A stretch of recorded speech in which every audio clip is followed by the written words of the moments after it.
Hello friends, आप सभी का स्वागत है मेरे यूट्यूब चैनल में। पिछली वीडियो में हमने समझा था history of computers, development of computers, जिसमें बहुत सारी बातें मैंने आपको बताई थी। आज के वीडियो में इसके आगे का हम लोग समझेंगे। आज का वीडियो बहुत ही महत्वपूर्ण है क्योंकि इस वाले टॉपिक से जो प्रश्न पूछे जाते हैं वो आज के वीडियो में आपको देखने को मिलेगा। तो वीडियो पर बने रहिएगा, आराम से देखिएगा, समझ के देखिएगा। वीडियो शुरू करने से पहले आपसे मेरी छोटी सी रिक्वेस्ट, यदि आपने मेरे चैनल को सब्सक्राइब नहीं किया है तो सब्सक्राइब कर लें ताकि आपको ऐसी वीडियो मिलती रहे। तो शुरू करते हैं। डेवलपमेंट ऑफ कंप्यूटर्स या कंप्यूटर का इतिहास। इससे पहले मैंने आपको 1946-45 के आसपास का बताया। 1945 के बाद कंप्यूटर के विकास को उसके विकास के हिसाब से प्रमुख रूप से 5 पीढ़ियों में बांटा गया है। प्रमुख रूप से कितने पीढ़ियों में बांटा गया है? 5 पीढ़ियों में, है ना। इसका सन वाइज आपको याद रखना है ना। फर्स्ट जनरेशन या पहला जनरेशन जो है ना, फर्स्ट जनरेशन जो है वो जो है 1946 से 1956 ईस्वी तक, ठीक है। सेकेंड जनरेशन की यदि मैं बात करूं तो वो है 1956 से 1964। यदि मैं थर्ड जनरेशन की बात करूं तो 1964 से 1971। और फोर्थ की यदि मैं बात करूं तो 1971 से प्रेजेंट तक, है ना। और फिफ्थ की मैं यदि बात करूं, है ना, तो प्रेजेंट से फ्यूचर तक। तो ये 5 पीढ़ियां हैं। आपको ये जो सन है ना, इतना से इतना तक आपको याद रखना है। कम से कम थर्ड जनरेशन तक तो आपको याद रखना है। ये आता है एग्जाम में। पहली पीढ़ी इतना से इतना, सेकेंड पीढ़ी 1956 लगभग। पहली पीढ़ी में 10 साल का गैप है, इसमें भी लगभग 10 साल का है, इसमें थोड़ा सा कम है थर्ड जनरेशन में। तो वर्तमान में कौन सी पीढ़ी चल रहा है? 5वीं पीढ़ी। तो कई बार ऐसा भी पूछा है, वर्तमान में कौन सा पीढ़ी चल रहा है, ठीक है। तो ये पूछा गया है। अब थोड़ा सा समझ लेते हैं। सबसे पहला चीज़ समझिएगा कि पहली पीढ़ी से 5वीं पीढ़ी की ओर जब आप जाते हैं तो कंप्यूटर का आकार छोटा होता जाता है। जैसे अभी कंप्यूटर छोटे होते होते आपके हाथ में तो हाथ में आ गया है, ऐसा बोल सकते हैं। तो पहली पीढ़ी से 5वीं पीढ़ी तक जाते हैं तो इसका आकार क्या हो जाता है? छोटा, है ना। और पहली पीढ़ी से 5वीं पीढ़ी की ओर जाएंगे तो इसकी स्पीड बढ़ जाएगा, इसकी स्टोरेज कैपेसिटी बढ़ जाएगा। तो ये चीज़ आपको ध्यान रखना है, ठीक है। अब सबसे पहला चीज़ जो आपको याद रखना है कि पहली पीढ़ी में जो कंप्यूटर बनाया गया था वो आकार में सबसे बड़ा था और उसमें जो कल पुर्जे के रूप में यूज़ किया गया था उसको हम क्या कहते हैं? वैक्यूम ट्यूब, है ना। ये एग्जाम में आता है कि फर्स्ट पीढ़ी में क्या यूज़ किया गया था? Vacuum tube. हिंदी में बोलते हैं इसको निर्वात नली। निर्वात नली ये जो है कांच का बना हुआ नली था, है ना। और इसकी वजह से इसका आकार क्या हो गया था? बड़ा हो गया था, क्योंकि कांच से बना हुआ रहेगा तो मुड़ेगा भी नहीं, है ना। और आकार में बड़ा होने की वजह से जब ये कंप्यूटर को चलाया जाता था तो ये जल्दी गर्म हो जाता था।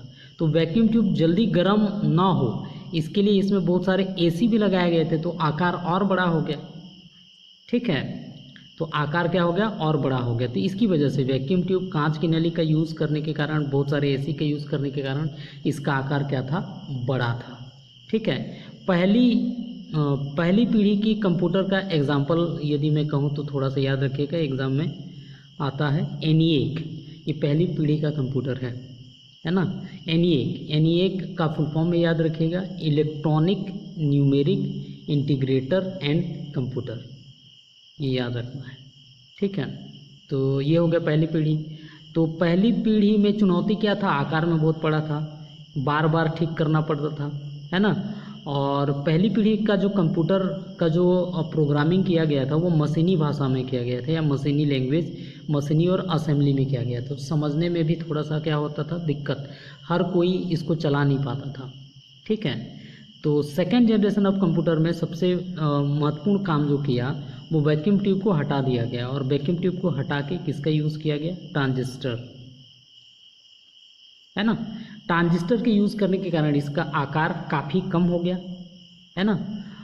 आकार कम हो गया, ज़्यादा एसी भी लगाना नहीं पड़ा, ठीक है, इसकी स्पीड भी बढ़ गई। और सेकेंड पीढ़ी के जो कंप्यूटर थे इसमें कोबोल, फोर्ट्रान जैसे प्रोग्रामिंग लैंग्वेज का यूज़ किया गया।